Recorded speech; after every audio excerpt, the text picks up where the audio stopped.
Our third point of contact for creating space on the inside is our rear hand on our opponent's lead elbow. So, obviously with a glove on, I'm not going to be able to see grip this, but in the heel of my palm, I can push his elbow across his body as if I'm pushing it down toward his opposite hip, okay? I push this, and it's going to take his shoulder with it. It turns his posture and creates an opportunity for me to hit him and then snap back.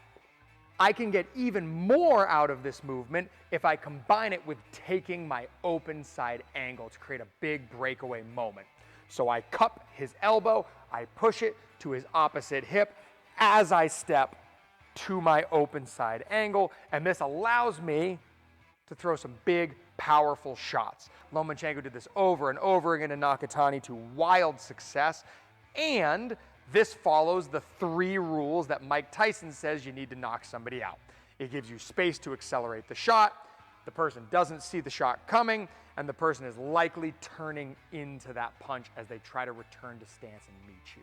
For this to be an effective technique, it's really, really important that I have tension in my opponent's tricep and shoulder. If I can keep this nice and tight, then I can ensure that when I push the elbow, the shoulder turns with it. Now, if Antonio can lift his shoulder up, shrug, and relax his arm, then when I push this, it doesn't take his shoulder with it, it just takes the arm with it. So I know if I want to shut somebody down who likes to use this technique, if I can bring that shoulder up high and relax that arm, then they don't get to push me through, and I'm the one here with the counter. So if you watch Antonio do this to me, if my tricep is really tight, when he pushes that arm, it takes my shoulder with it and allows him to hit me. If I relax and I pull this shoulder up and he pushes through, it creates an opportunity for me to turn in and hit him. I'm countering his technique. Our fourth technique for off-balancing or creating space on the inside is going to be pulling that same lead elbow that we were just pushing. So, again, in an MMA context, in a self-defense context, you can get a C grip on this arm, all right? In boxing, what you're gonna do is you're gonna hook this with your wrist and you're gonna pin this in tightly to your belly. It is immensely important that you are squeezing this tightly into your trunk, otherwise this technique will not work. So, from the inside, I thread this hand and I pinch it tightly in toward my center of mass. Now, what I'm gonna do here is I'm gonna lift Antonio's weight onto his front foot, and then I'm gonna take my closed side angle and I'm gonna spin him around that lead foot. So, I take a small step with my left foot to begin my closed side angle. I continue to hold his left elbow tightly. I sit my own weight back, which pulls his weight onto his front foot, and then I drive off my rear foot to finish taking my closed side angle, and I spin him around his lead foot.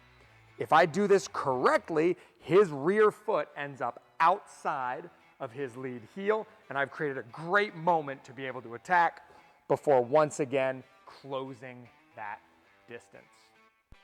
So if we put this together at full speed, we're on the inside, I tie up the arm, step, sit those hips out. He slides out of position, I snap back into position. And again, I snap back into position with aggression in the hopes that he is not able to maintain balance and mount offense back my way.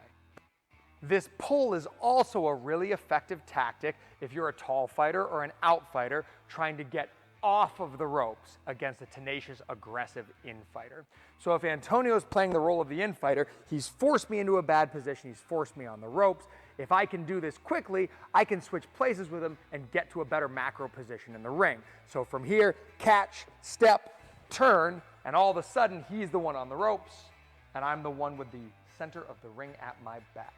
So our fifth and final point of contact for the 5 basic points of contact to create space on the inside is our head.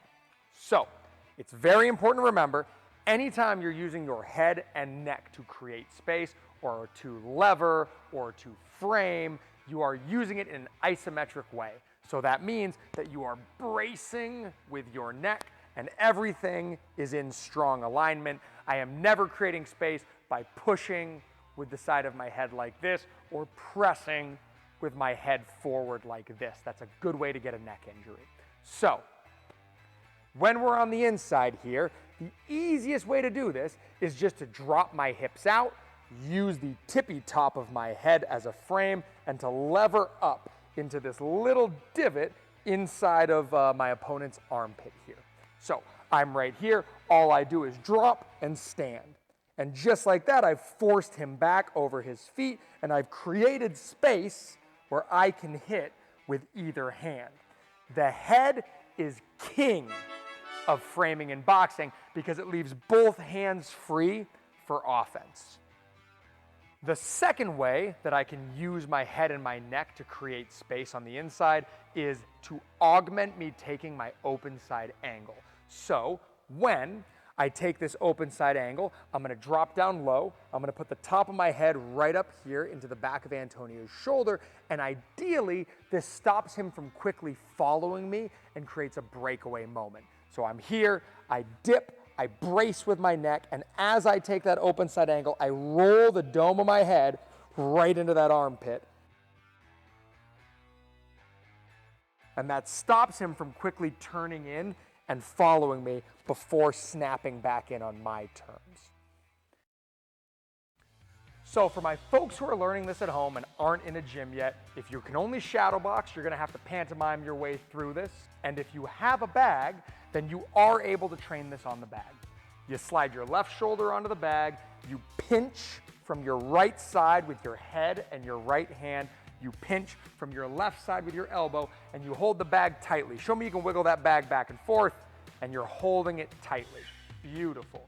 From here, we can go through all of these points of contact, create space, hit, and then snap back in.